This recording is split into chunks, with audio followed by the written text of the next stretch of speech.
Boa noite. Começa agora mais uma edição de Brasilianas.org, um programa sobre políticas públicas feito com sua colaboração através da internet.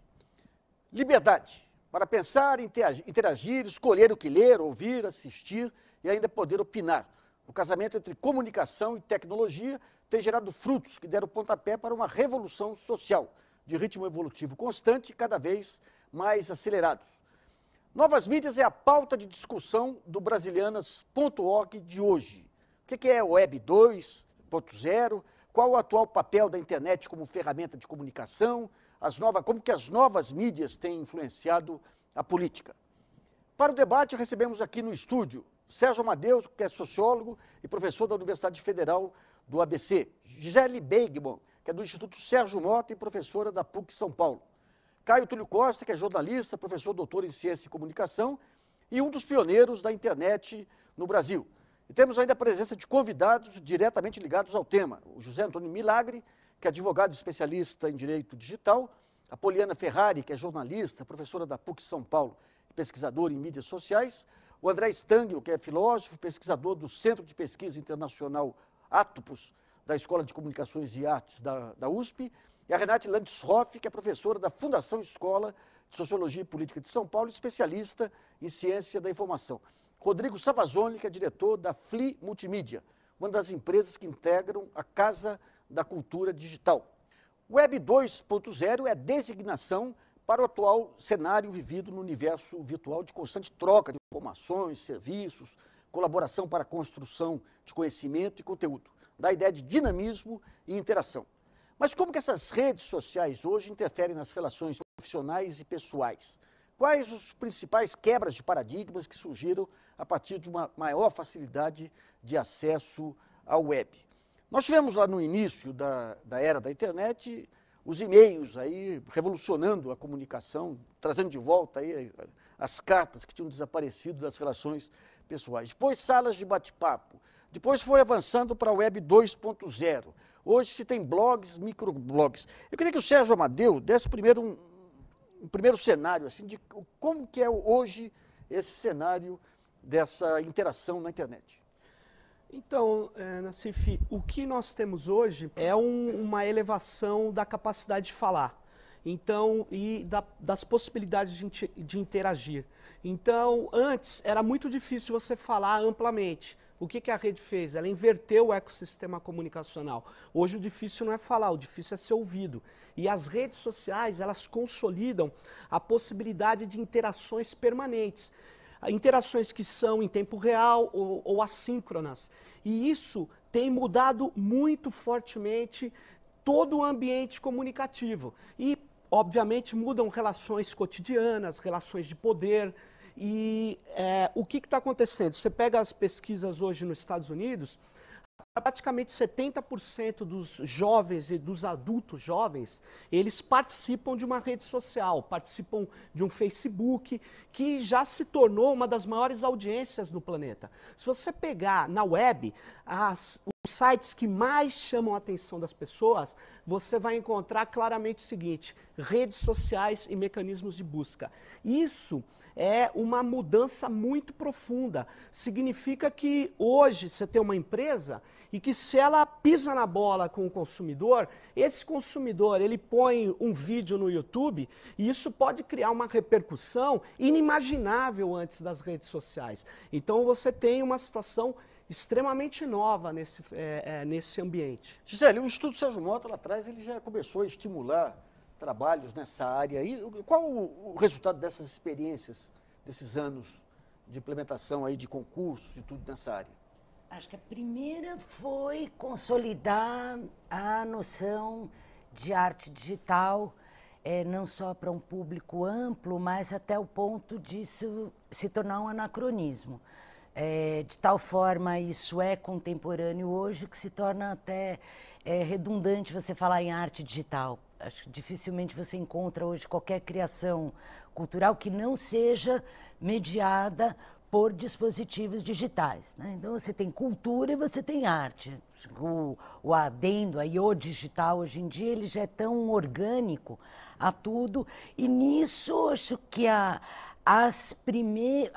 como uma das primeiras instituições, se não a primeira no Brasil e uma das primeiras na América Latina a fomentar a criação nessa área, com certeza, e de alguma maneira isso foi alavancado também por essa participação. Essa arte é permanente ou ela é muito fluida, que nem é o ambiente da internet? Ela é fluida como o ambiente da internet, ela carece de metodologias ainda de arquivamento, de preservação, ela não se encaixa no museu como as artes tradicionais, e não porque os museus não tenham competência para absorver esse tipo de criação, mas porque não existem metodologias ainda que consigam dar conta das particularidades, não só da arte que é produzida com meios digitais, mas como toda a produção que envolve mídias digitais, né? Caio, o Caio foi pioneiro aqui, foi o principal estrategista da mais bem-sucedida experiência até agora de internet aqui, que foi o UOL. Como que você viu essa evolução esse tempo todo? Por exemplo, a UOL, quando começou, um dos pontos de fidelização lá eram as salas de bate-papo, que já trabalhava o conceito de rede. De lá para cá, como que você viu essa evolução, Caio? Então, quando começamos, a gente fez questão de começar trazendo a sala de bate-papo. E aquilo foi uma enorme novidade, foi um enorme sucesso, um tremendo sucesso. O UOL começou reproduzindo na área da mídia a maneira como a mídia clássica produz mídia. Ou seja, ela trazia o texto, o título e a foto para o computador e mimetizava no computador a mídia tradicional. Mas trouxe, ao mesmo tempo, o embrião do que a gente pode chamar hoje de redes sociais, que eram as salas de bate-papo. E aquilo foi tremendamente bem recebido. Eu me lembro que a gente levantou o site do UOL na madrugada de um domingo, e domingo de manhã as pessoas já estavam batendo papo e dizendo que maravilha isso aqui, eu nunca vi isso aqui, etc. Porque eram poucos os que conheciam as salas de bate-papo. Mudou hábitos sociais, gerou uma geração nova de crianças, aí, filhas de bits. Mudou radicalmente. O que eu diria, Nassif, é que de lá para cá a gente assistiu, e quase que redundando um pouco o que o Sérgio disse, mas tentando dizer de outra forma, a gente assistiu o ser humano, como um todo, o ser humano conectado, portanto aí você já tem um problema de separação, mas o ser humano hoje ele tem poder de mídia. Pode não ter alcance, pode não ter audiência, pode não ter frequência, mas ele, que são os elementos chaves aí da televisão para ficar numa mídia clássica, né? Mas ele tem poder de mídia. Então um cara com um videozinho no YouTube pode não destruir uma companhia, mas pode, como aconteceu recentemente com a companhia americana de aviação, ele pode manchar o nome de uma companhia. Ou pode, no limite, destruir uma companhia. Tá. Uma única pessoa. Então, isso que eu queria ver com o José Antônio Milagre aí, porque ao mesmo tempo que você tem esse poder de defesa do consumidor e tudo, a internet ela permitiu você espraiar aí toda sorte de acusações, o anonimato. Você tem de um lado a liberdade da rede, que é importante, mas do outro lado o anonimato permite assassinatos de reputação. De que maneira que o direito avançou para poder entender, não amarrar a internet, mas também definir formas de defesa da privacidade?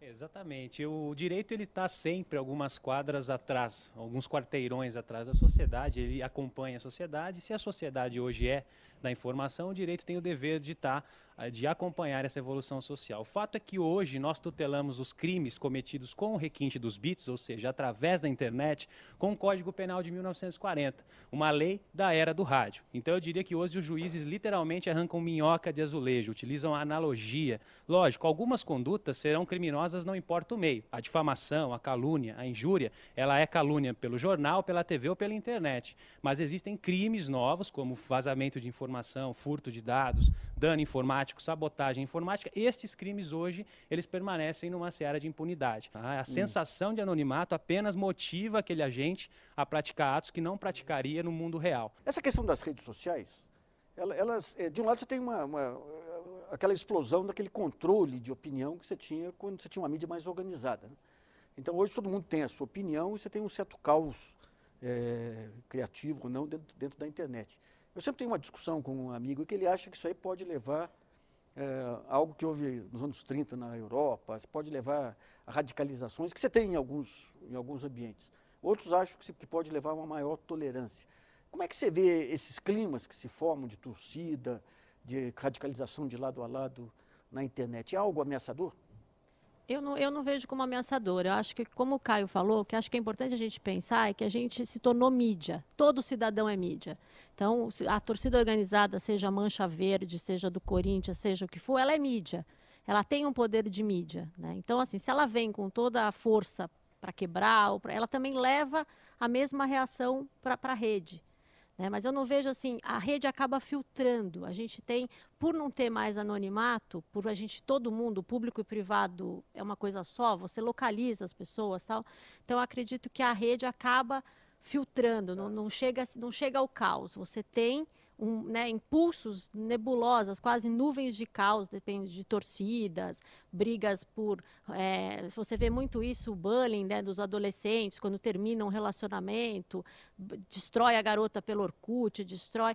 Mas a rede monitora, é quase quando você vende um videogame antigo no Mercado Livre, né? Se você diz que ele está bom e entrega quebrado, você é banido daquela turma. Então, tem um filtro, não acredito no caos totalmente. O André, eu queria estender essa pergunta para você também e tentar entender como que você vê essa questão da formação de opinião dentro da rede.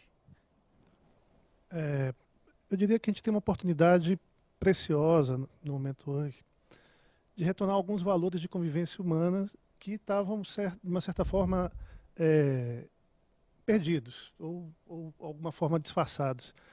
A vida nas grandes cidades não dava aquela impressão de um anonimato e de uma possibilidade de fazer tudo. O Estado secular, não tínhamos mais o medo de algum tipo de punição de Deus ou de alguma coisa assim. Com essa explosão das redes, essa gente agora não é mais mídia, a gente é médium, para usar um termo, uma analogia, é como se a gente vivesse cercado de espíritos, vamos dizer assim. E isso, de alguma forma, está forçando a retomar uma consciência ética.